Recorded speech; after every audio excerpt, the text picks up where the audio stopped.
There are paintings that should not exist in the spring of 1865 as Confederate soldiers limped home along the mud-choked roads of Tidewater. Virginia, something impossible appeared in Richmond's most prestigious art gallery, a collection of 17 oil paintings unveiled without announcement, without explanation. The works depicted biblical scenes, but not as they had ever been seen before. The light and shadow rivaled Rembrandt, the depth and violence of emotion echoed Caravaggio, the anatomical precision suggested decades of formal training, the kind reserved for Europe's greatest academies. Critics were stunned, artists were unsettled, and Richmond society began to whisper.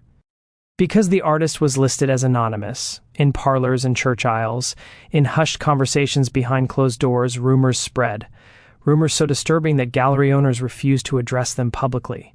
Collectors who purchased the paintings would later attempt to destroy them. Witnesses carried the truth to their graves rather than speak it aloud. They claimed the paintings were created by a child, a boy no older than 12 or 13, a boy who had been enslaved on a tobacco plantation 40 miles west of Richmond, and a boy who, according to every account, had no hands. His wrists ended in blunt stumps where palms should have been, no fingers, no grip, no possible way to hold a brush, yet somehow, impossibly, inexplicably, he produced paintings that master artists could replicate. Before we go any further into this chilling mystery, if you're drawn to dark historical stories that challenge everything we think we know about the past, subscribe to the channel Vintage Chains and hit the notification bell so you never miss a story like this. And tell us in the comments, which country are you watching from, because these stories may be buried in history, but their echoes reach far beyond borders. Now, let's uncover how those paintings were made, and why some people wished they had never been seen. Paintings that seemed to capture not just the physical world, but something deeper, something that made viewers uncomfortable in ways they couldn't articulate. The paintings vanished from public view within 3 months. The gallery owner died under circumstances the newspapers described as sudden and unfortunate. The plantation where the boy supposedly lived burned to the ground one night in July, taking with it any evidence of what had truly occurred there. For over a century and a half, this story existed only as fragments. A mention in a private letter here, a cryptic diary entry there, rumors passed down through families who swore their ancestors had seen something impossible in those days of the Confederacy. But recently, a collection of documents emerged from the estate of a Richmond lawyer's family, letters, testimonies, a journal kept by a Union officer stationed in Virginia during Reconstruction. And within these papers lies the full account of what happened at Thornhill Plantation in 1865. A story of exploitation, obsession, and a deception so elaborate that it fooled some of the most educated men in Virginia. What you're about to hear is that complete account, the truth behind the paintings, and the real story of the boy they called Elias, and the terrible price paid by everyone who became entangled in the web of lies surrounding him. Before we continue with the story of Elias and the impossible paintings of Thornhill Plantation, I want to invite you to join our community of mystery lovers. Subscribe to this channel and hit that notification bell so you never miss stories like this one. And I'm curious, where are you listening from right now? Drop a comment with your state or city. I love knowing where our audience is discovering these dark chapters of American history. Now let's step back into the spring of 1865 to a plantation that was already dying. And meet the man who would orchestrate one of the strangest deceptions in Virginia's history. The road to Thornhill Plantation had once been lined with oak trees, their branches forming a cathedral arch that spoke of old money and older pride. By April of 1865, half those trees had been cut down for firewood by passing Confederate deserters. The remaining oaks stood like broken teeth, their new leaves struggling to emerge in the unseasonable cold that had gripped Virginia that spring. Silas Thorne stood on the columned porch of his plantation house and watched the road with the intensity of a man waiting for either salvation or damnation. He was 43 years old, though the war had added a decade to his face. His coat, once fine broadcloth, had been turned and mended so many times that the original fabric was barely visible beneath the patches.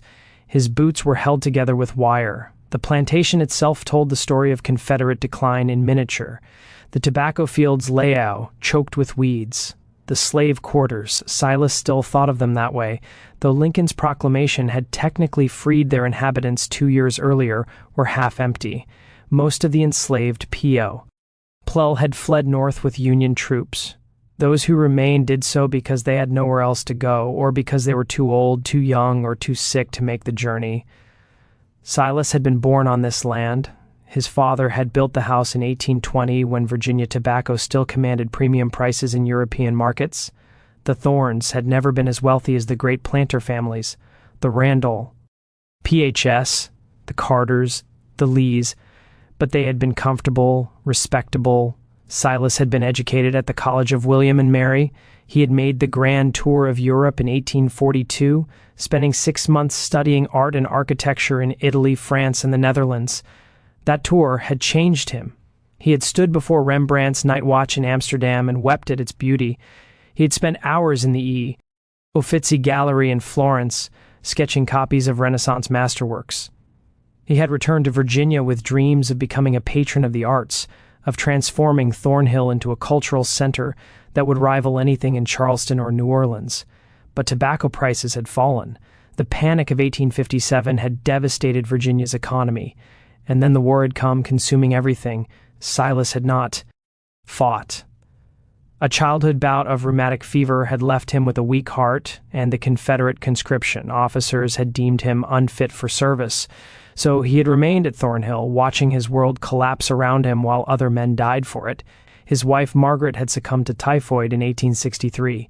His 2 sons had never returned from Gettysburg. By the spring of 1865, Silas Thorne was alone.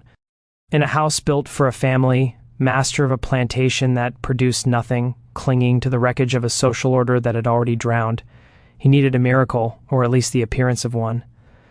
The idea had come to him in February during one of his increasingly frequent bouts of insomnia. He had been standing in what he still called the gallery, a room on the 2nd floor where he had hung the few paintings he had managed to acquire during his European tour. Copies mostly a mediocre Venetian landscape, a dubious Caravaggio that was almost certainly painted by a forger in Rome, but they represented what he had once hoped to become. As he stood there in the candlelight, studying the paintings with the desperate focus of a man trying to remember a better version of himself, an idea had crystallized in his mind with such sudden clarity that it felt almost like divine inspiration. He would create an artist, not train one. That would take years he didn't have, not hire one. He had no money to pay. He would create the illusion of an artist, a prodigy so remarkable, so impossible, that collectors would pay extraordinary sums just to own a piece of the mystery. And he knew exactly how. To make the story irresistible. The boy had arrived at Thornhill in 1861, part of a group of 12 enslaved people Silas had purchased at auction in Richmond. The seller had been eager to liquidate assets before fleeing to Europe, and Silas had gotten them for a fraction of their usual price. The boy had been perhaps 9 years old then, small for his age, with large dark eyes that seemed to absorb everything around him. His name, according to the bill of sale, was Elias. No surname, no family history. The auction record noted only one distinguishing characteristic: hands missing below wrists. Injury occurred, age 4, cause unknown, otherwise healthy, reduced price. Silas had barely noticed him at first. The boy had been assigned to work in the kitchen gardens, tasks he could manage despite his disability. He used the stumps of his wrists with surprising dexterity, wedging tools between them, learning to grip and manipulate objects in ways that seemed impossible until you watched him do it. But Silas had noticed something else about Elias over the years. The boy was always watching.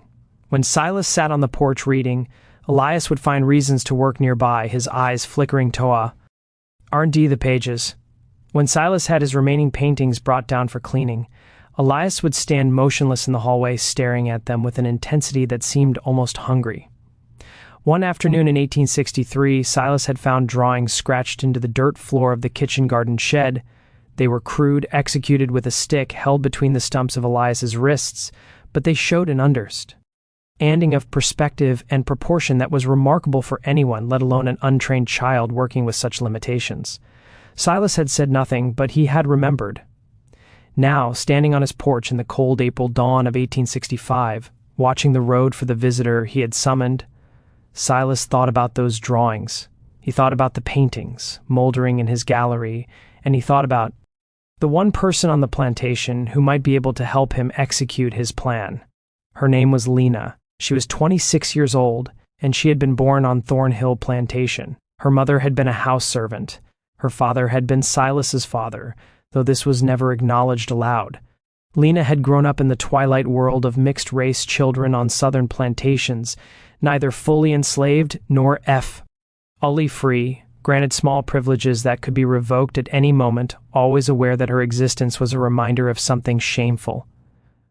Margaret Thorne had hated her, had made her life as difficult as possible within the constraints of plantation propriety. But Margaret was dead now, and Lena remained.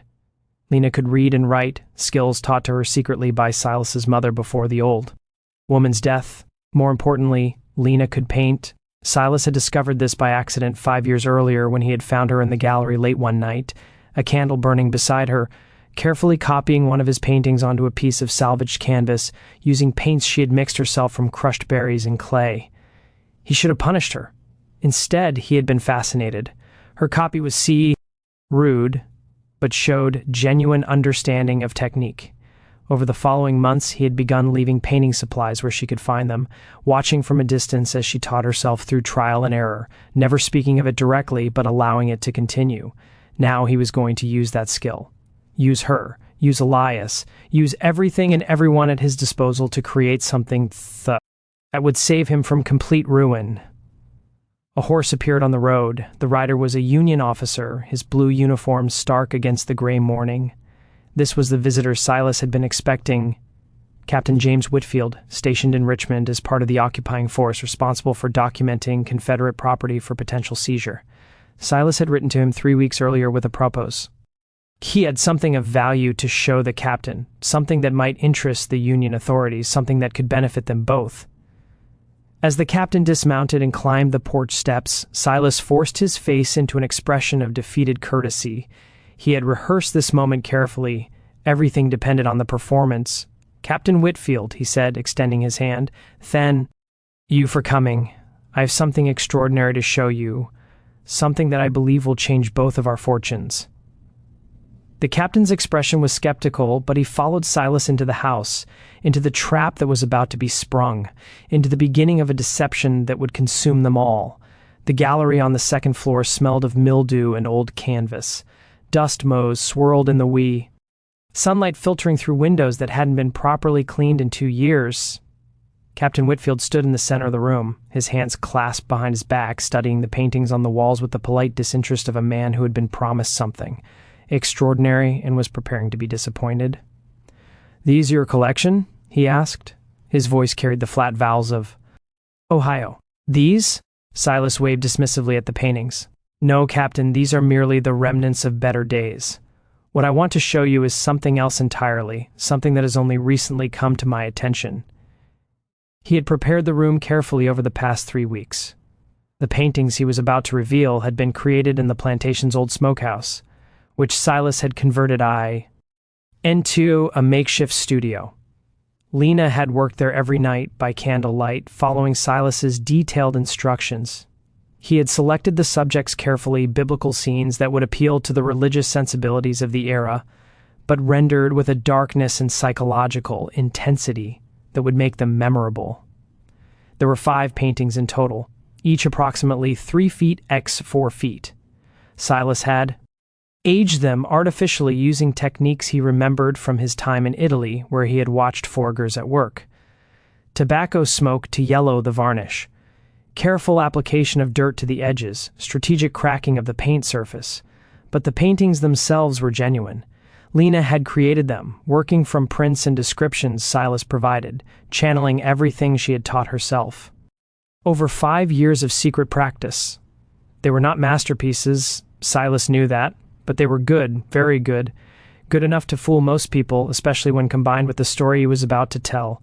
"I discovered these paintings 3 weeks ago," Silas said, his voice taking on the tone of a man sharing a confidence. "They were hidden in a storage room that hadn't been opened in years." "At Furs?" I thought they might be works my father had acquired and forgotten, but then I made inquiries, showed sketches to some of the older servants who have been here since before I was born." He paused, letting the silence build. Captain Whitfield had turned to look at him, his interest finally engaged. "And what did they tell you?" the captain asked. "They told me about a boy," Silas said, "an enslaved child who arrived here 4 years ago. A boy with no hands, Captain. His wrists end in stumps. Yet, according to these servants, they have seen this boy create paintings. They've watched him work, holding brushes between his wrists, producing art that seems impossible given his condition." The lie flowed smoothly. Silas had practiced it until he could deliver it with perfect conviction. The truth was more complicated, more carefully orchestrated. But the captain didn't need to know that. "That's impossible," Whitfield said flatly. "I would have said the same thing," Silas replied, "until I saw it myself." This was the crucial moment, the point where the deception had to become real, at least in appearance. Silas had spent weeks preparing Elias for this performance, teaching him to stand in positions, to move in certain ways, to remain silent, and let the adults around him construct whatever narrative they wanted. "Would you like to meet him?" Silas asked. 10 minutes later, they stood in the old smokehouse. Silas had transformed it over the past month, clearing out the hanging racks, whitewashing the walls, installing a large table that could serve as an easel. The room smelled linseed oil and turpentine now instead of cured meat. Elias stood beside the table. He was taller than he had been in 1861, but still small for his age, with the thin frame of someone who had never quite gotten enough to eat. He wore clean clothes. Silas had insisted on that. His wrists were clearly visible, the stumps ending just below where his hands should have begun. The skin there was smooth, long-heeled, the bones beneath creating small, rounded protrusions. The boy's face was carefully neutral. Silas had coached him on this as well. Show nothing. Let them project whatever they want onto you. Be a blank canvas. On the table before Elias was a painting in progress. It depicted the biblical scene of Judith beheading Holofernes, rendered in the dramatic chiaroscuro style of Caravaggio. The painting was perhaps half finished, the figures emerging from darkness with theatrical intensity. Captain Whitfield stared. His mouth had fallen slightly open. "Show the captain how you work," Silas said gently to Elias. What happened next was the result of 3 weeks of careful rehearsal. Elias picked up a brush, wedging it between the stumps of his wrists in a grip that looked awkward but fun. Chenol. He leaned over the canvas. His movements were slow, deliberate, each gesture carefully practiced. He made 3 strokes on the canvas. They were crude, imprecise, nothing like the sophisticated work visible in the rest of the painting. But they were strokes. Visible proof that the boy could manipulate a brush. Then Silas stepped forward.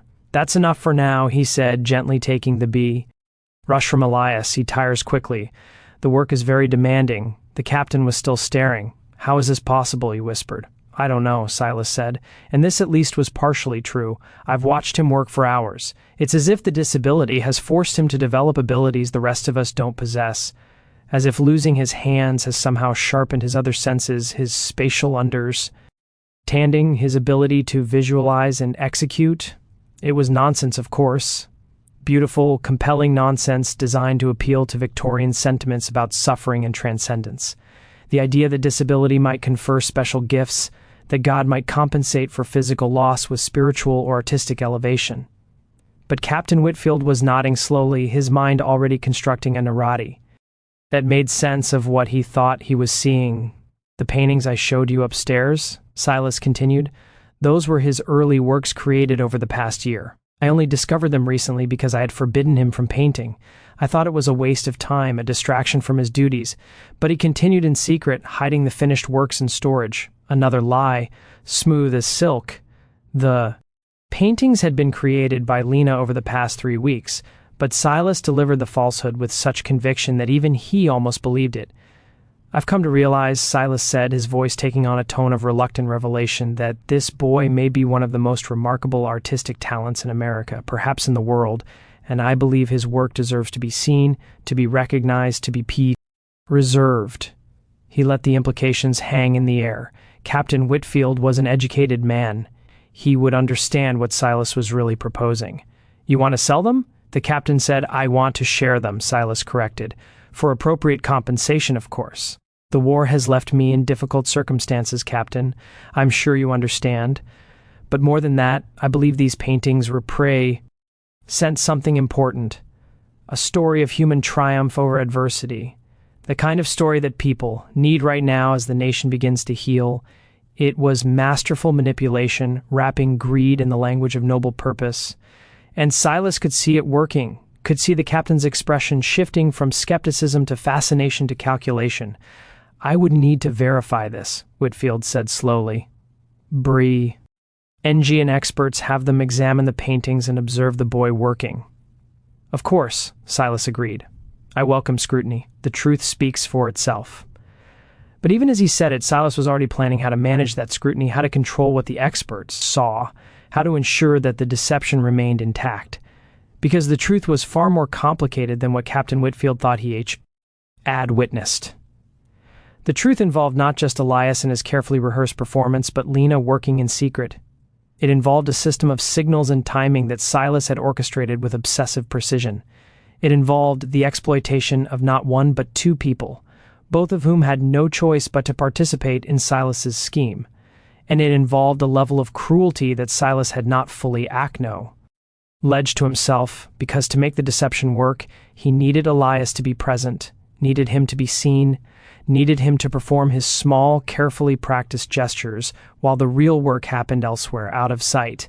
He needed Elias to be complicit in his own exploitation, to understand that his survival and Lena's survival depended on maintaining the lie.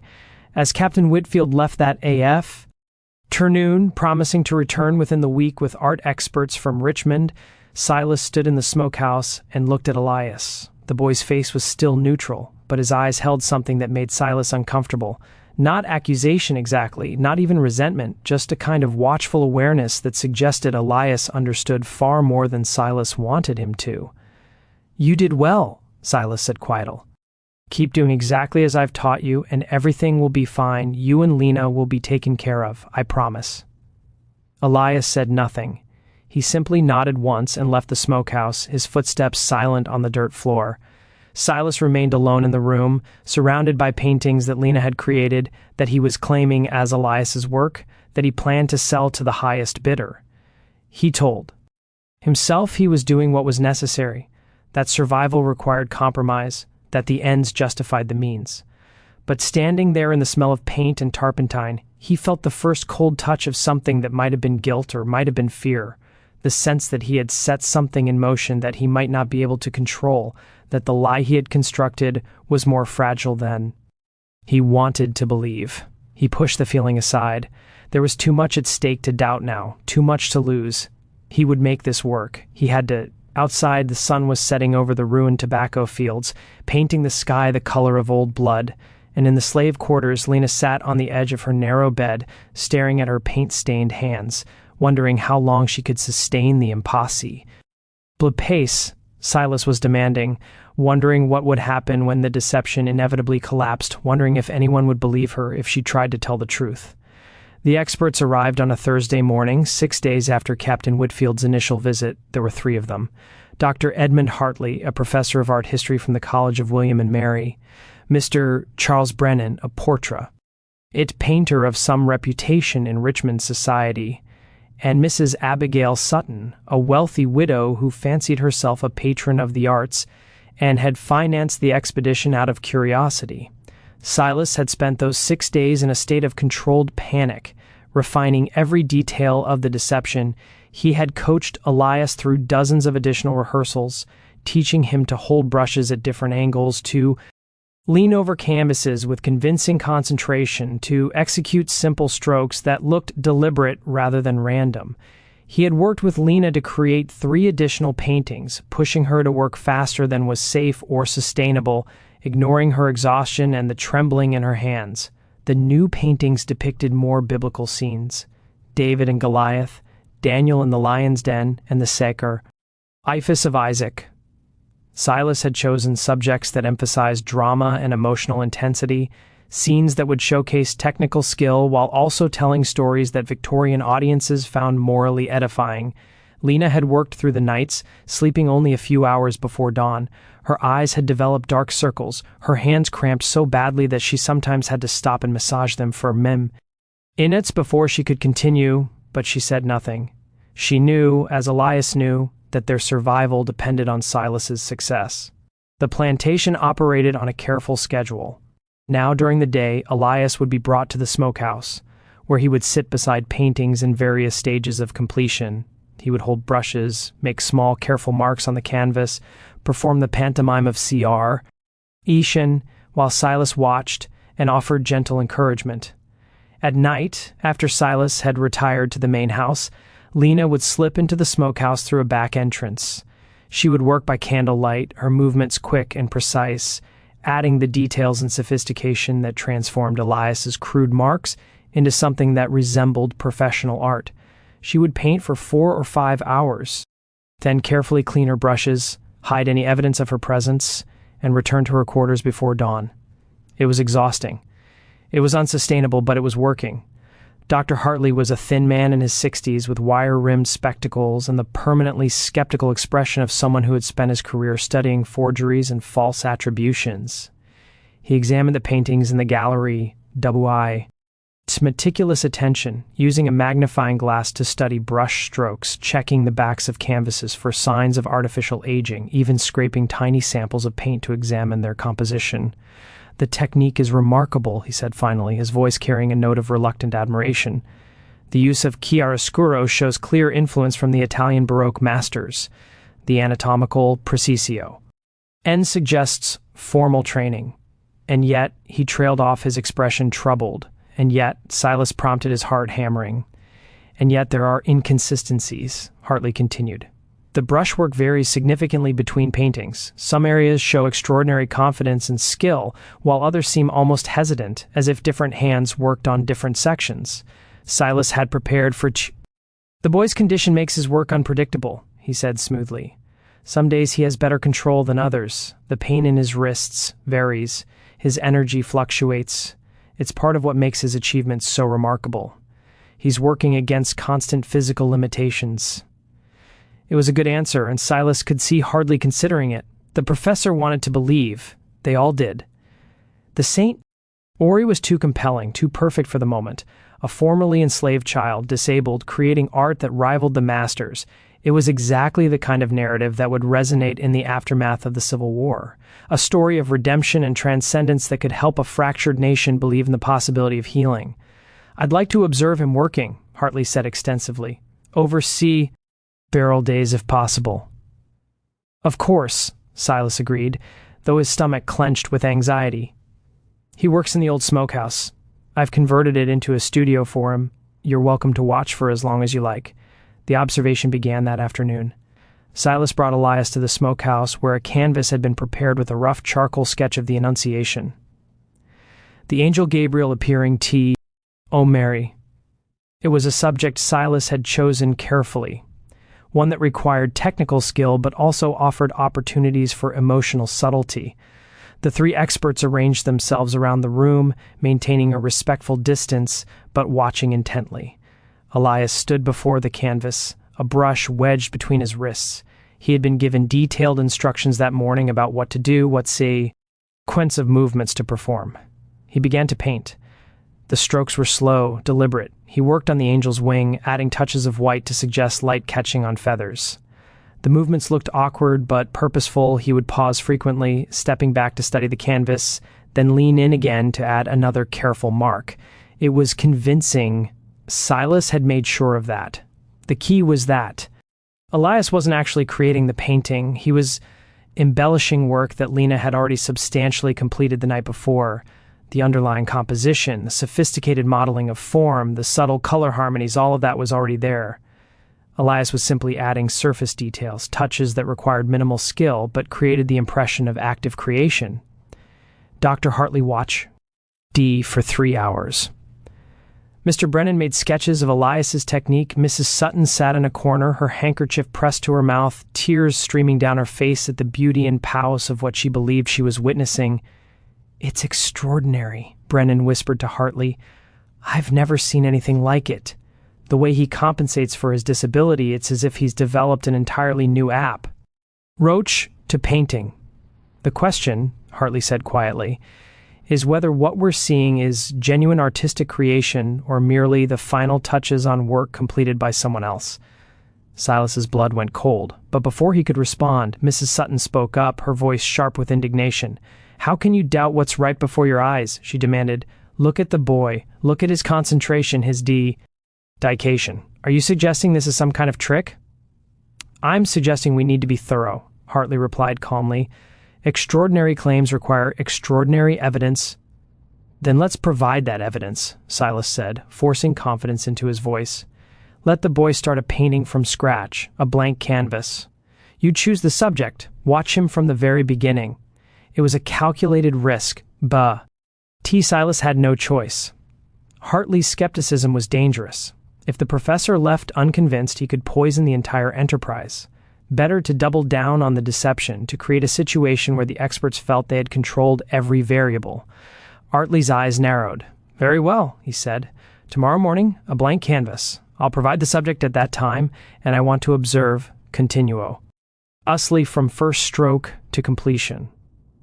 That night, Silas met with Lena in the smokehouse. She looked exhausted, her eyes red-rimmed, her hands trembling slightly as she mixed paints. "They want to watch a painting created from start to finish," Silas said without preamble. "Tomorrow, Hartley will choose the subject in the morning." Lena's face went pale. "That's impossible.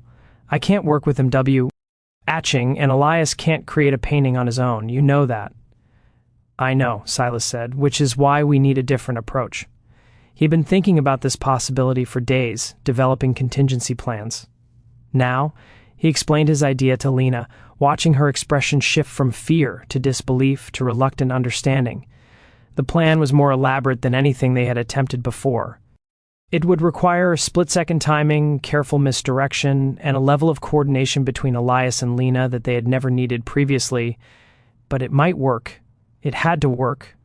"You're asking too much," Lena said quietly. "This is going to fall apart, and when it does, it won't fall apart," Silas interrupted. "Not if we're careful. Not if everyone does exactly what I tell them. And if I refuse?" Lena asked. There was no defiance in her voice, only exhaustion and a kind of hopeless curiosity. Silas looked at her for a long moment. They both knew the answer. She couldn't refuse. She had no power to refuse. Her existence at Thornhill depended entirely on Silas's tolerance. If she refused to cooperate, he could make her life unbearable in 1,000 small ways. Or he could simply fork her to leave, to strike out on her own in a Virginia that was still hostile to freed slaves, especially women traveling alone. "You won't refuse?" Silas said softly. "Because you're smart enough to understand that this is the best option for everyone. If this works, if we can sell these paintings for the prices I think they'll command, there will be money, real money. Enough to secure your future. Enough to buy land, start a new life somewhere else." It was a lie, or at least a half-truth. Silas had no intention of sharing significant proceeds with Lena, but he needed her to believe it, needed her to stay motivated for just a little longer. Lena said nothing. She simply turned back to her paints, her shoulders slumped in defeat. Silas left her there and walked back to the main house through the darkness. The night was cold, and clouds obscured the stars. Somewhere in the distance, an owl called the sound lonely, and for Lawarne, he told himself again that he was doing what was necessary. That survival in this new world required ruthlessness and creativity, that the exploitation of Lena and Elias was no different from what every other plantation owner had done for generations. He was adapting the system to new circumstances, but the guilt was growing harder to ignore. It sat in his chest like a stone, heavy and cold. He tried to push it away to focus on the practical details of tomorrow's performance, but it lingered. In her quarters, Lena sat on her bed and stared at her hands. They were her father's hands, long-fingered and elegant. They were also her mother's hands, wrong and capable. They were the hands that had taught themselves to paint through years of secret practice, the hands that were now being used to perpetrate a fraud. She thought about refusing, about walking away from Thornhill and never looking back. But where would she go? What would she do? The war had freed the slaves legally, but it hadn't created opportunities or safety. Virginia was still deep Angerous for black people, especially women. The Freedmen's Bureau was overwhelmed, jobs were scarce, violence was common, so she would continue. She would paint through the night, creating art that would be attributed to someone else. She would be complicit in her own erasure because the alternative was worse. In the smokehouse, Elias lay on a pallet Silas had provided for him. He was supposed to sleep there now, to be available at all times for the expert's observation.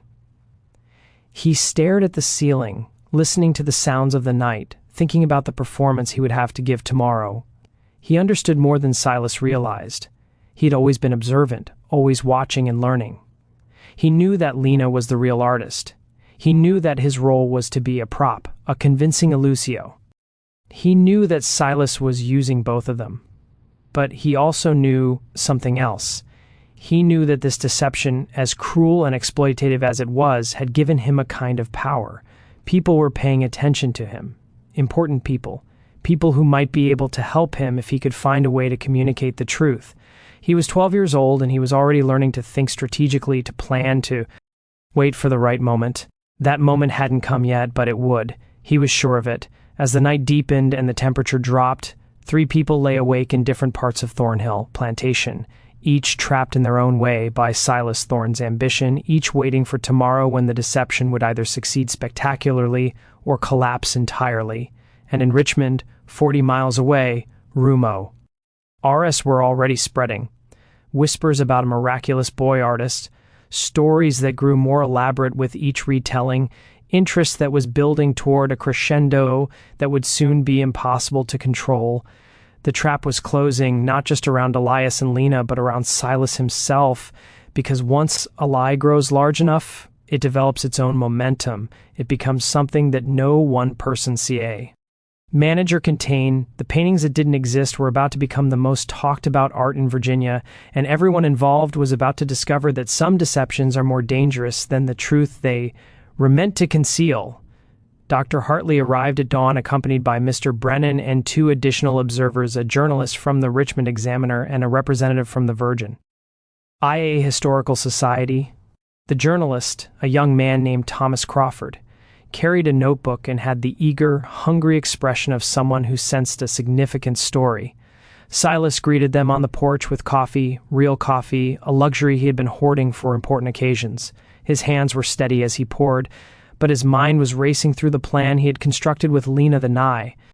Before, everything depended on timing and misdirection. "Gentlemen, Mrs. Sudden," he said, nodding to the widow who had returned for the second day, "I appreciate your thoroughness. I want there to be no doubt about what you're witnessing." The boys waiting in the studio. They walked to the smokehouse in a group, their breath misting in the cold morning air. Inside, Elias stood beside a blank canvas.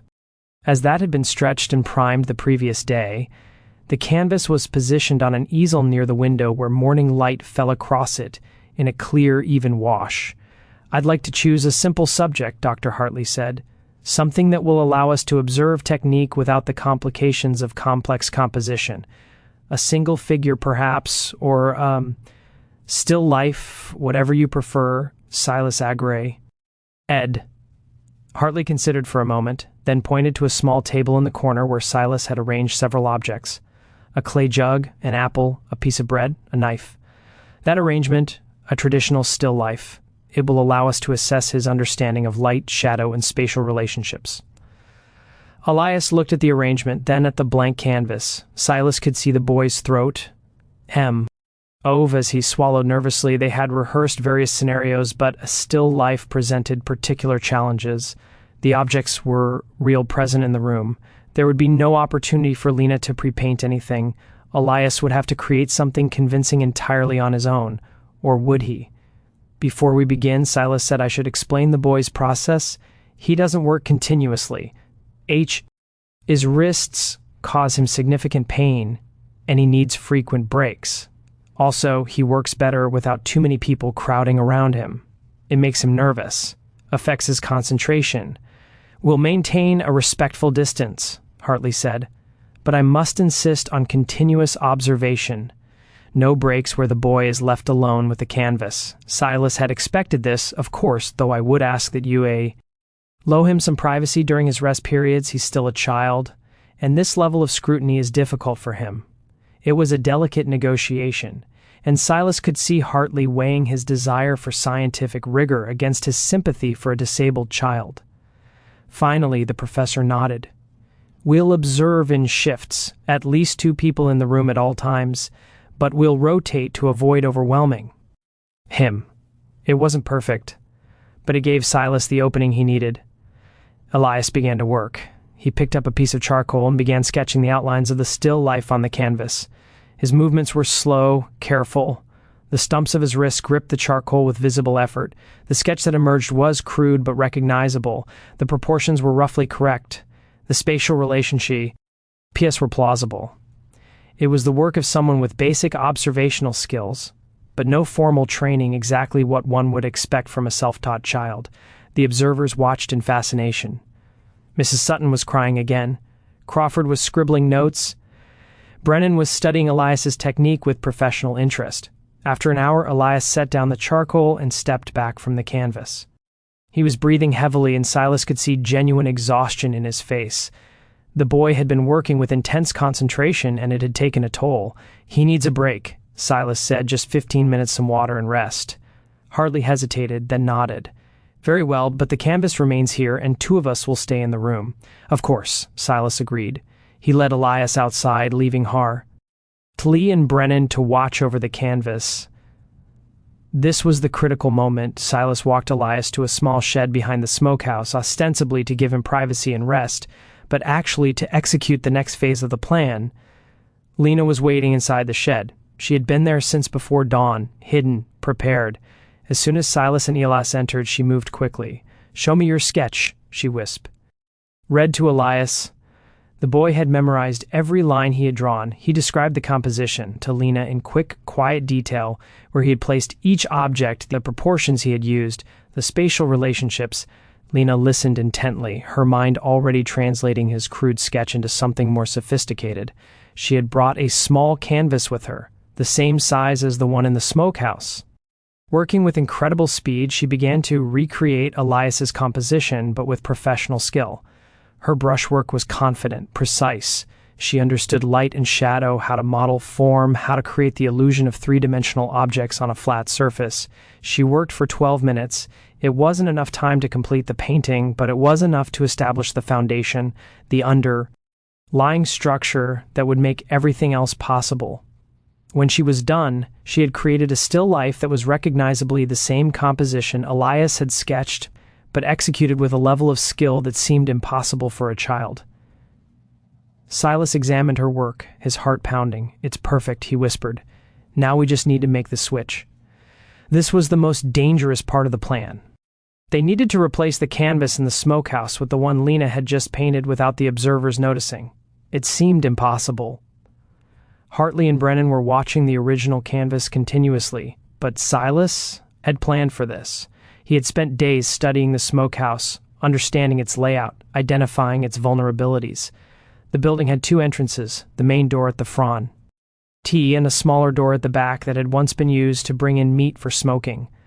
The back door opened into a narrow space behind the easel, an area that was partially obscured from the observer's view by the angle of the window light. Lena slipped out of the shed, carrying her canvas wrapped in cloth to protect it. She moved silently to the back door of the smokehouse. Silas had oiled the high hinges the night before, and it opened without sound. Inside, Hartley and Brennan were standing near the front of the room, discussing something in low voices. Their attention was on each other, not on the canvas. Lena moved with the speed and precision of someone who had rehearsed this moment a dozen times in her mind. She slipped behind the easel, lifted the original canvas off its supports, and but placed it with her own. The entire operation took perhaps 5 seconds. Then she was gone, disappearing back through the door with the original canvas, leaving no trace of her presence. When Silas and Elias returned to the smokehouse 2 minutes later, Hartley and Brennan were none the wiser. They had been watching the canvas the entire time, or so they believed. They had seen no one enter or leave. The canvas appeared unchanged.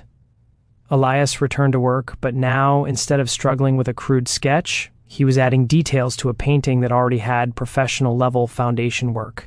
He could make small, careful touches that seemed to improve the image dramatically because the difficult work had already been done. He added highlights to the apple, refined the shadow of the jug, adjusted The edge of the bread. Each stroke was simple, but because it was building on Lena's sophisticated foundation, the cumulative effect was remarkable. The observers watched in growing amazement. They were seeing what they believed was a disabled child creating professional quality art through sheer force of will and mysterious talent. They were seeing a miracle, but they were seeing a carefully orchestrated illusion. The painting continued over 3 days. Each day followed the same pattern.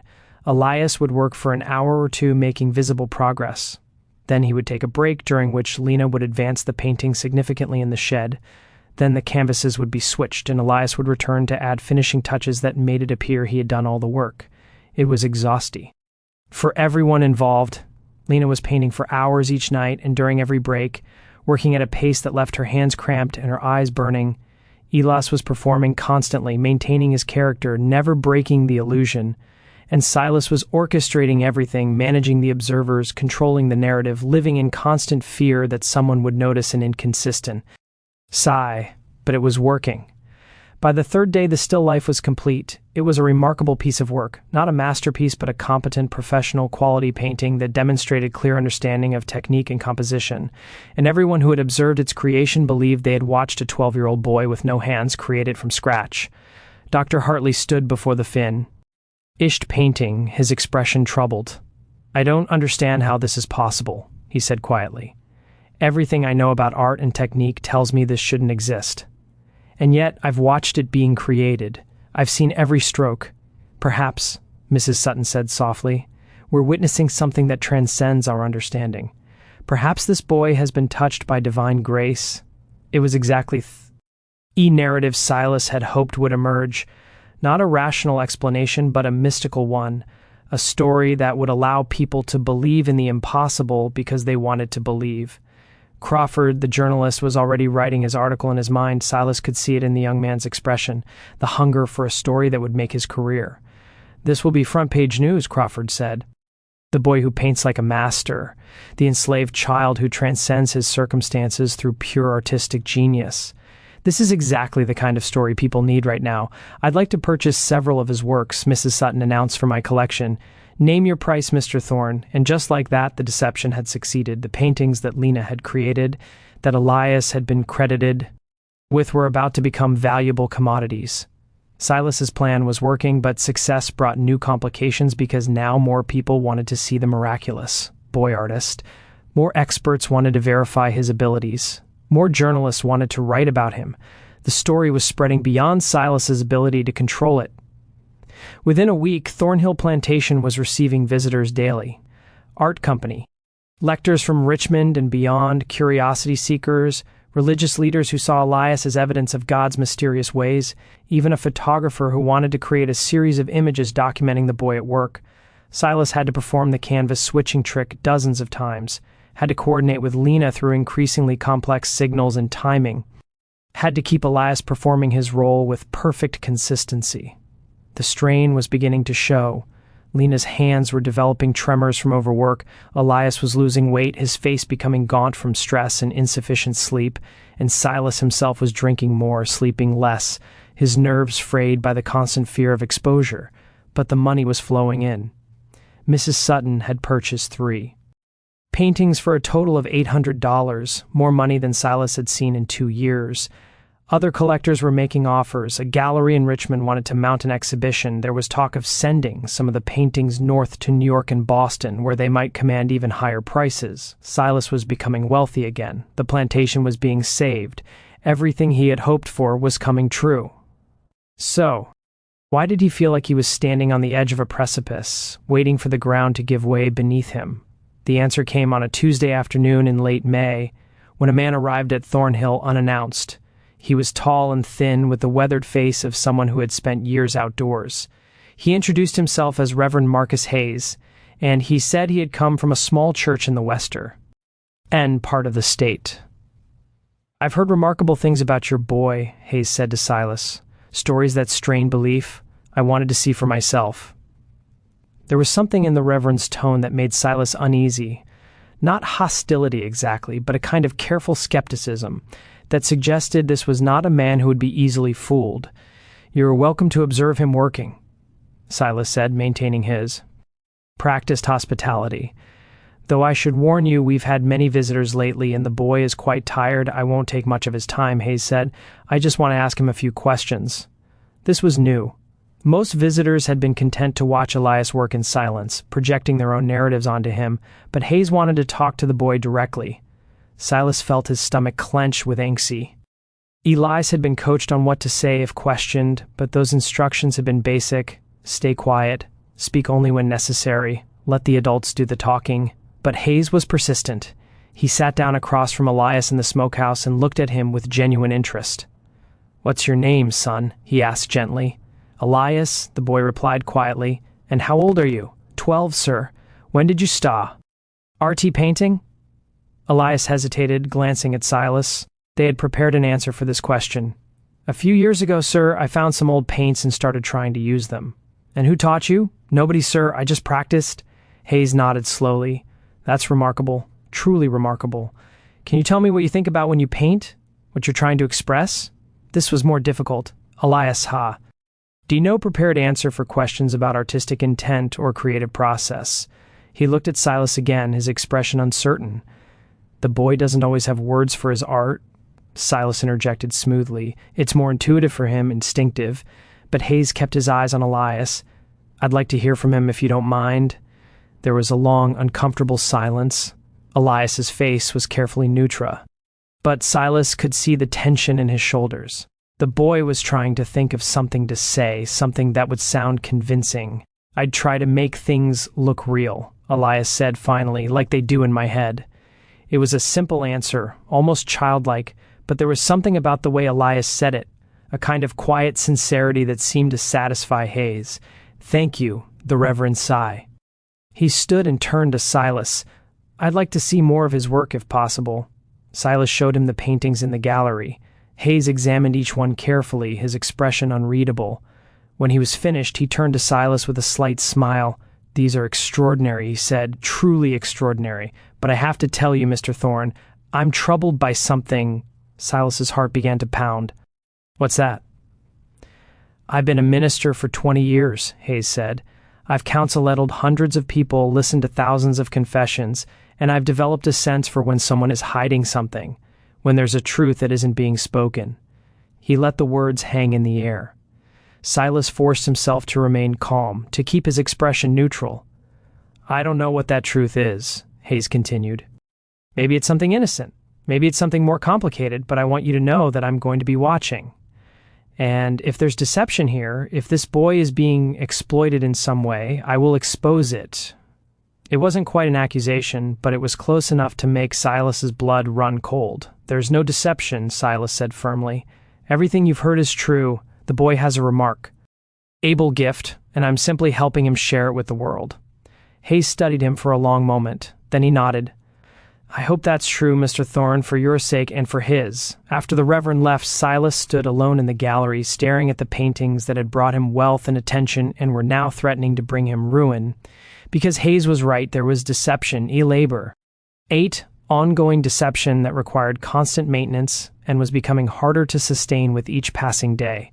And if someone like Hayes, someone with moral authority and public credibility, decided to investigate seriously, the entire structure would collapse. Silas poured himself a drink with shaking hands. He had wanted success. He had gotten it. But success had brought scrutiny and scrutiny was the one thing his deception couldn't survive. He needed to find a way to end this, to cash out, disappear before the truth emerged. But how? The paintings were becoming famous. Elias was becoming famous. There was no graceful exit. He was trapped in the lie he had created. And he was beginning to suspect that the only way out was through catastrophe. Just when we thought we'd seen it all, the horror in Thornhill intensifies. If this story is giving you chills, share this video with a friend who loves dark mysteries. Hit that like button to support our content, and don't forget to subscribe to never miss stories like this. Let's discover together what happens next in this web of deception that's about to unravel in the most devastating way possible. The exhibition opened in Richmond. On June 15, 1865, the gallery was one of the few buildings in the city that had survived the evacuation fires relatively intact. a 3-story structure on Franklin Street that had once hosted the cream of Confederate society. Now it was hosting something different. 17 paintings attributed to a 12-year-old formerly enslaved boy with no hands. The opening night drew a crowd of over 200 people. Ion officers in blue uniforms mingled with former Confederate families still wearing mourning black. Northern journalists rubbed shoulders with Richmond society matrons. Everyone wanted to see the miraculous paintings. Everyone wanted to be part of the story. Silas stood near the entrance, accepting congratulations and deflecting questions. He had dressed carefully for the occasion in his best remaining suit, his hair paraded, his expression carefully calibrated to project humble pride. He was the benevolent former master who had recognized genius in an unlikely place. The man who had given opportunity to someone the old system would have kept invisible. It was a role he played well, but inside he was terrified because Elias was there. Silas had been forced to bring him to have him present as living proof of the painting's authenticity. The boy stood in a corner of the gallery wearing clean clothes that Silas had purchased for the occasion, his wrists clearly visible, his face carefully neutral. People approached him constantly. They wanted to touch him as if his disability might be contagious or miraculous. They wanted to hear him speak to confirm that he was real. They wanted to stare at his wrists and imagine how those stumps could possibly create such beauty. Elias endured it all with remarkable composure, but Silas could see the strain in the boy. Eyes, the exhaustion, the barely suppressed resentment. Lena was not there. She remained at Thornhill, hidden, erased from the narrative. Silas had given her $50, a fraction of what he had earned from the paintings, and told her to stay quiet, to let the story play out, to wait for her share of the profits that he had no intention of actually providing. The reviews in the newspapers the next day were rapturous, a miracle of art and human spirit, declared the Richmond Examiner. The boy who paints like Rembrandt, proclaimed the Richmond Whig. Evidence of divine providence in dark times, suggested the Religious Herald. The paintings sold quickly. Mrs. Sutton purchased 3 more. A Union general bought 2 for his home in Massachusetts. A wealthy merchant from Baltimore acquired 4. Within a week, Silas had earned over $3,000, more money than he had made in the previous 5 years combined. But the success brought intensified scrutiny. More experts wanted to examine the paintings, more journalists wanted to interview Elias, and Reverend Hayes had not gone away. He had returned to Thornhill twice more, asking questions, watching carefully, his skepticism growing more pointed. "I've been making inquiries," Hayes told Silas during his 3rd visit, "talking to people who were here before the war, asking about the boy's history." "And what have you learned?" Silas asked, trying to keep his voice steady. "That nobody remembers seeing him paint before this year," Hayes said. "That he was assigned to garden work and was never observed showing any artistic inclination. That the painting only appeared after you began having financial difficulties. The boy kept his talent hidden." Silas said he was afraid of being punished for wasting time. "It's only after emancipation that he felt free to express himself." It was a plausible explanation, but Hayes didn't look convinced. "There's something else." The Reverend said, "I've been examining the paintings carefully and I've noticed something. Interesting. The style varies significantly between works. Some show influences from Italian Baroque, others have elements of Dutch Golden Age technique. It's as if they were painted by someone with extensive knowledge of European art history." Silas felt sweat forming on his back. "The boy has a natural gift for absorbing and replicating styles," he said. "It's part of what makes him remarkable." "Oh," R. Hayes said quietly, "someone with that knowledge is helping him. Someone who has studied European masters. Someone who might have traveled abroad and seen these works firsthand." The implication was clear. Hayes was suggesting that Silas himself was involved in the creation of the paintings. It was close to the truth, but not quite accurate, and that small gap between suspicion and reality was the only thing protecting Silas. "I'm not an artist, Reverend," Silas said firmly. "I can barely draw a straight line. You're welcome to test me if you doubt that." "I don't think you're painting them," Hayes said, "but I think someone is, and I think you know who." Before Silas could respond, they were interrupted by the arrival of another visitor, a man in an expensive suit who introduced himself as Mr. Jonathan Pierce, an art dealer from New York City. "I've come to make you an offer," Pierce said to Silas. I want to take the boy on tour. New York, Boston, Philadelphia, maybe even Europe eventually. We'll stage demonstrations of his work, sell paintings to the highest bidders. I'm prepared to offer you a very generous contract. It was everything Silas had dreamed of: national exposure, serious mon. The opportunity to escape Virginia and the ghosts of his failed past. But it was also impossible because a tour would mean constant scrutiny, daily demonstrations, no opportunity for the careful choreography that made the deception work. The fraud would be exposed within days, maybe hours. I need to think about it, Silas said. Don't think too long, Pice replied. I have other opportunities. But this boy, if he's real, could make us both very wealthy men. That phrase, if he's real, hung in the air like a threat. After Pierce left, Silas walked back to Thornhill alone, his mind churning. He was trapped between escalating success and inevitable exposure. Every new opportunity brought new risks. Every new admirer brought new scrutiny. He needed to end this, but he didn't know how. When he arrived at the plantation, he found Lena waiting for him on the porch of the main house. She had never come to the main house before. Her presence there was a violation of the unspoken rules that governed their relationship. We need to talk, she said. Her voice was quiet but firm. They went inside to the gallery where the remaining paintings hung. Lena stood before one of them, a depiction of prodigal son that she had painted in a single night, working until her hands bled. I'm done, she said. Silas felt his stomach drop. What do you mean? I'm not painting anymore. I'm not helping you with this deception. It's gone too far. You can't stop now, Silas said, trying to keep his voice calm. We're so close to what? Lena interrupted. To you getting rich while I stay invisible. To Elias being paraded around like a circus attraction. To this lie consuming all of us. I promised you money, Silas said. A share of the profits. Enough to start a new life. You've given me $50. Lena said, you've made thousands, and you have no intention of giving me more, do you? Silas didn't answer. He couldn't because she was right. I want half, Lena said. Half of everything you've made and everything you're going to make, and I want it in writing, a legal contract. That's impossible, Silas said.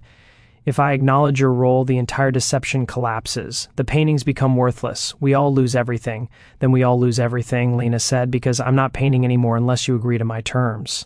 They stared at each other across the gallery. The paintings, Na had created, surrounded them, silent witnesses to the exploitation that had produced them. You're making a mistake, Silas said quietly. You have no power here, no legal standing. If you try to expose this, who will believe you? A former slave accusing her former master in Virginia in 1865. Maybe nobody will believe me, Lena said, but I'll tell the truth anyway to the newspapers, to Reverend Hay, to anyone who will listen. And even if they don't believe me, the doubt will be enough. The paintings will be tainted. Your reputation will be destroyed. It was a threat, a real one. And Silas realized with cold clarity that Lena was serious. She had reached her breaking point. What do you want? He asked. I told you half of everything in writing and freedom to leave whenever I choose. And if I agree, then I'll paint one more series, enough to fulfill your current contracts. After that, I'm done. You can figure out what to do with Elias on your own. Silas considered his options. He could refuse, try to force Lena to continue, but she had made clear she was willing to destroy everything rather than continue being exploited. He could try to discredit her preemptively, spread rumors that E was mentally unstable or vindictive, but that carried its own risks. Or he could agree to her terms, at least temporarily, buy himself time to figure out a more permanent solution. All right, he said finally. Half in writing, but you have to continue for at least 2 more months. I have commitments, contracts. I need time to fulfill them. Lena studied him, clearly suspicious, but she nodded. 2 meters. Aunts? Then I'm leaving with or without your permission. After she left, Silas poured himself a drink and sat in the darkening gallery. The paintings stared down at him, beautiful and accusatory. He had created this situation, had set in motion forces he couldn't control, and now those forces were turning against him. He thought about Hayes's suspicions, about Pierce's offer, about Lena's ultimatum, about Elias, who was growing older and more aware, who might at any moment decide to speak the truth. The deception was collapsing. Not dramatically, not all at once, but slowly, inexorably, like a building with a cracked foundation gradually settling into ruin.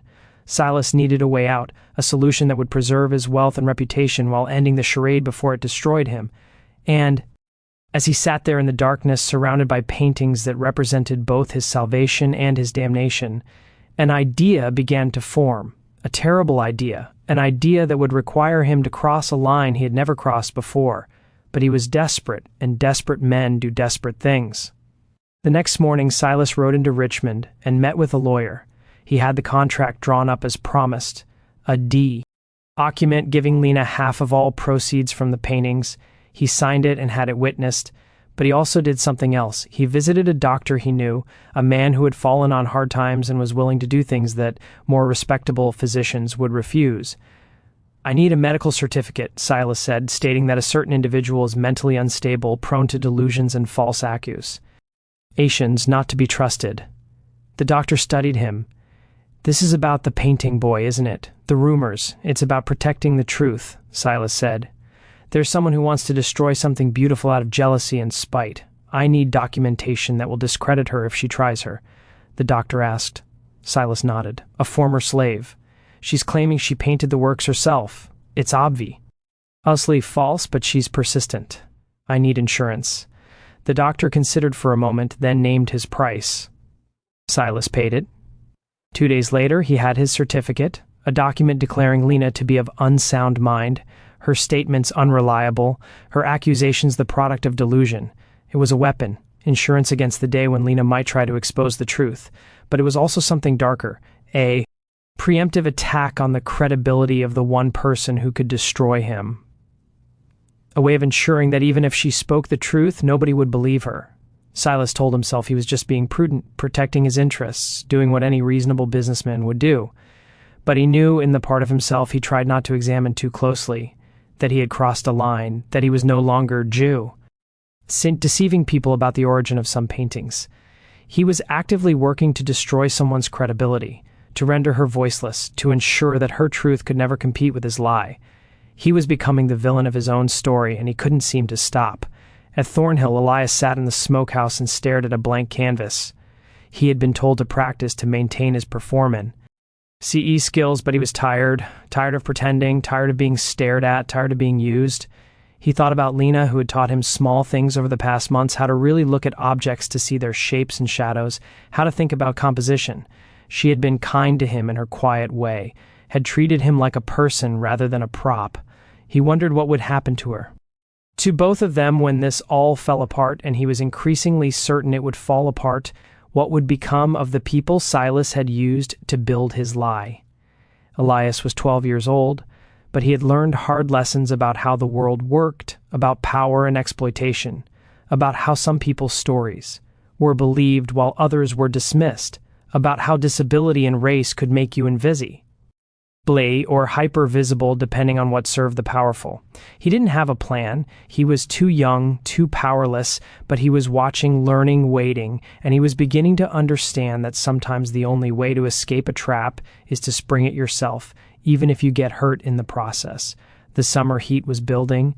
The tobacco fields around Thornhill lay and overgrown, and in Richmond, Indeed, in galleries and parlors and newspaper offices, people continued to talk about the miraculous boy who painted like a master. The lie had taken on a life of its own. It no longer needed Silas to sustain it. It was sustained by everyone who wanted to believe in miracles and redemption, in the possibility that something beautiful could emerge from suffering. But lies, no matter how beautiful, eventually collide with truth. And when they do, the collision is rarely gentle. That collision was coming. Everyone involved could feel it. The tension was building like a summer's storm, the air growing heavy and electric, the sky darkening with the promise of violence. And when the storm finally broke, it would sweep away everything in its path. The fire started on a Thursday night in late July. L.A. People would disagree about how it began. Some said it was an accident, a candle left burning in the smokehouse. Others whispered about arson, about someone deliberately destroying evidence.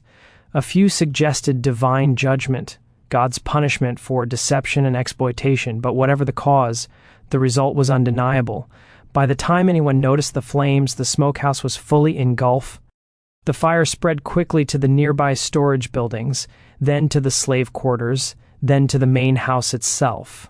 Silas woke to the smell of smoke and the sound of shouting. He stumbled out of bed, his mind foggy with sleep and alcohol. He had been drinking more heavily in recent weeks, trying to quiet the anxiety that gnawed at him constantly. By the time he reached the porch, half the plantation was burning. The sky was orange with reflected flames. People were running in all directions, trying to save what they could, calling out for missing family members. "Where's Elias?" Silas shouted to anyone who would listen. "Where's the boy?" Nobody knew. In the chaos, the boy had disappeared. Silas ran toward the smokehouse, but the heat drove him back. The building was a roaring inferno, the flames so intense that he couldn't get within 20 feet. If anyone was inside, they were already dead. "Lena," he called out. "Has anyone seen Lena?" But she was gone too. Her quarters were empty, her few possessions missing. She had vanished some time before the fire started, taking with her the contract Silas had signed and whatever else she could carry. The fire burned through the night. By dawn, most of Thornhill Plantation was reduced to smoking ruins. The main house was a blackened shell. The smokehouse was completely gone along with any paintings that had been stored there. The slave quarters were destroyed and Elias was missing. Silas stood in the ashes as the sun rose, his face blackened with soot, his eyes red from smoke and exhaustion. Everything he had worked for was gone. The painting. GS that remained were in Richmond, but without Elias to continue the story, without the ability to produce new works, their value would plummet. The deception was over, but worse than the financial loss was the uncertainty. Where was Elias? Had he died in the fire? Had he run away? And where was Lena? Reverend Hayes arrived at midday, accompanied by several men from his church. They had come to help with the aftermath to provide aid to the displaced people who had lived at Thornhill. Hayes found Silas sitting on what remained of the porch steps, staring at the ruins. "I'm sorry for your loss," the Reverend said. There was genuine sympathy in his voice, but also something else, something that sounded like vindication. "It's gone," Silas said dully. "All of it. Perhaps that's for the best." Hayes said quietly. "Perhaps this is God's way of ending something that should never have begun." Silas looked up at him. "You think I started the fire?" "I think the truth has a way of emerging," Hayes said. One way or another, over the following days the story began to unravel. A journalist from the Richmond Examiner came to interview Silas about the fire and left with more questions than answers. Why had Lena disappeared the same night? Where was Elias? And why were there reports from some of the other formerly enslaved people at Thornhill that they had seen Lena painting in the smokehouse late at night? Silas tried to maintain the narrative, tried to explain away the inconsistencies, but without Elias, without the ability to demonstrate the boy's supposed talent, the story lost its power. Art experts began re-examining the paintings in Richmond with more critical eyes. They noticed the inconsistencies that Hayes had pointed out, the varying styles, the sophisticated knowledge of European art history, the technical skills that seemed impossible for a self-taught child. Doubts spread. Collectors who had paid premium prices began demanding refunds. The gallery that had hosted the exhibition distanced itself from the works. Newspapers that had celebrated the miraculous boy artist now ran stories questioning the authenticity of the paintings. And then, 3 weeks after the fire, a letter arrived at the offices of the Richmond Examiner. It was written in careful, educated handwriting and signed by someone named Lena Thorne, claiming to be the illegitimate daughter of Silas's father, A. The true artist behind the paintings attributed to Elias. The letter detailed everything: the deception, the exploitation, the carefully orchestrated performances, the canvas switching, the way Silas had used both Lena and Elias to perpetrate a fraud. She included the contract Silas had signed, acknowledging her role and promising her half the proceeds. She included sketches and studies that the finished paintings, proving her artistic skill. She included testimony from other people who had lived at Thornhill, confirming that they had seen her painting. The letter was devastating, comprehensive, undeniable. Silas tried to fight back. He produced the medical certificate declaring Lena mentally unstable. He claimed she was lying out of jealousy and spite. He insisted that the paintings were genuine works by Elias, that Lena was simply trying to steal credit for someone else's genius. But nobody believed him. The evidence was too strong, the pattern too clear, and Silas's own desperation made him seem guilty. Within a month he was ruined. Not just financially, though he was certainly that, with collectors demanding refunds and threatening lawsuits. But socially, he became a pariah in Richmond society, the man who had exploited a disabled child and an illegitimate daughter to perpetrate a fraud, the man who had lied about art and redemption and human transcendence. He tried to find Lena to convince her to recant, to offer her more money, but she had disappeared completely. Some said she had gone north to Philadelphia or New York. Others claimed she had traveled west, starting a new life under a new name. Nobody knew for certain, and Elias, the boy, remained missing for 2 months. Then in September, a report came from a Freedmen's Bureau office in Washington, D.C. A boy matching Elias's description had appeared there seeking assistance. He had told the officials that he had escaped from a plantation in Virginia where he had been forced to participate in a fraud. The Bureau sent an investigator to interview him. The boy confirmed Lena's account. He described the rehearsals, the performances, the way Silas had used him as a prop, while Lena did the actual painting. He spoke quietly, matter-of-factly, without apparent anger or resentment, just stating facts. The investigator asked him what he wanted now. To learn, Elias said, to go to school, to read in WR. Write properly. Maybe to really learn to paint someday if I can. The Bureau arranged for him to be placed with a family in Washington who ran a school for freed children. He disappeared into that new life, leaving behind the story that had briefly made him famous. Silas remained at Thornhill, or what was left of it. He had nowhere else to go, no money to rebuild, no reputation to trade on. He lived a small cabin that had survived the fire, growing vegetables, selling what little he could produce, slowly drinking himself into oblivion. Reverend Hayes visited him once, several months after the scandal broke. "Why did you do it?" Hayes asked. "You must have known it would eventually be exposed." Silas was silent for a long time. Then he said, "I thought I could control it. I thought I was arty enough to manage the deception to keep all the pieces in place." "But you were exploiting people," Hayes said, "using them, erasing Lena's work, and forcing Elias to live a lie. Didn't that trouble you?" "Of course it troubled me," Silas said. "But I told myself it was necessary, that we were all benefiting, that the ends justified the means." He laughed bitterly. "The things we tell ourselves to justify. What we want to do anyway." "What will you do now?" Hayes asked. "I don't know," Silas said. "Wait here until I die, I suppose. There's nothing else left." Hayes stood to leave, then paused. "For what it's worth, Mr. Thorne, I don't think you're an evil man, just a desperate one who made terrible choices. I hope you find some peace." But peace was elusive. Silas lived for another 3 years, dying in 1868 of what the doctor called heart failure. But what everyone understood was really despair. He was buried in the family plot at Thornhill next to his wife and sons. His gravestone bearing only his name and dates, no epitaph, no summary of his life, just the bare facts of his existence. The paintings themselves had a strange afterlife. Once the fraud was exposed, most collectors tried to return them or destroy them. But a few kept them, fascinated by the story behind them, not the false story of the miraculous boy artist, but the true story of Lena's talent and exploitation. Over the years, as attitudes shifted and people began to recognize the artistic contributions of Black Americans that had been erased or attributed to others, Lena's paintings gained new appreciation. Art historians tracked them down, studied them, tried to piece together her biography from fragmentary evidence. They learned that she had indeed gone north to Philadelphia, that she had continued painting under her own name, though she never achieved significant recognition during her lifetime, that she had married, had children, lived a quiet life teaching art to other freed people. She died in 1891 at the age of 52. Her obituary in the Philadelphia Tribune mentioned that she had once been involved in a scandal in Virginia, but focused mainly on her work as an educator and community leader. A few of her paintings survived.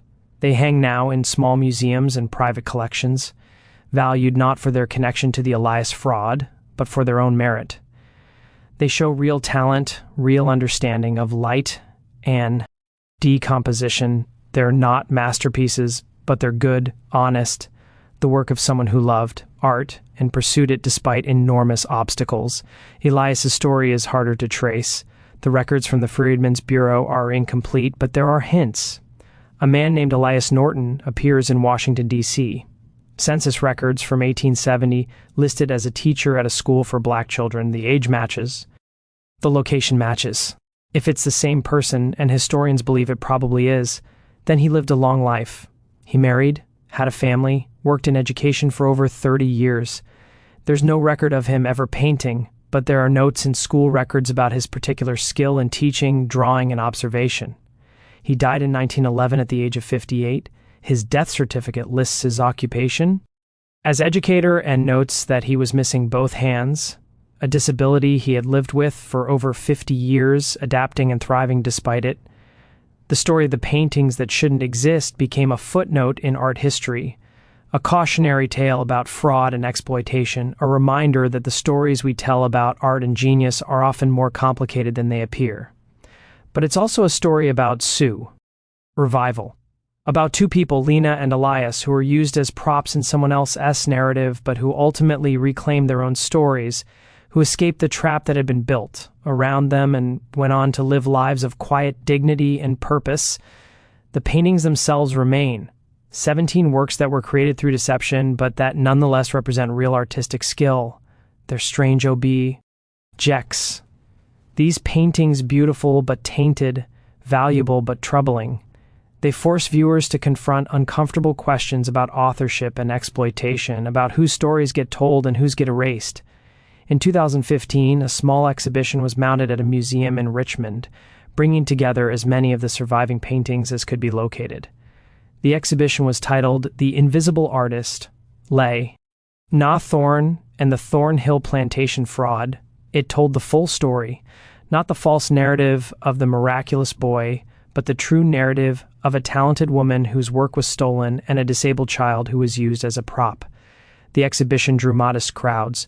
Art critics praised it for confronting difficult aspects of American history. Historians used it as a teaching tool, a way to discuss the erasure of black artistic contributions and the exploitation of disabled people.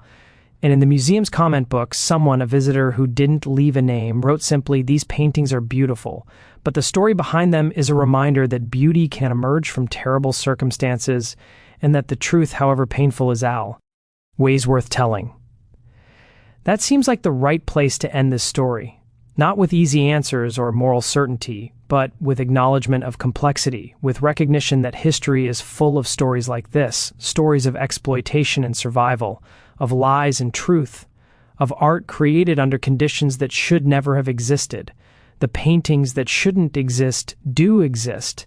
They hang in museums and private collections, silent witnesses to a fraud that briefly fooled Virginia society and to the real talents of people whose contributions were nearly erased from history.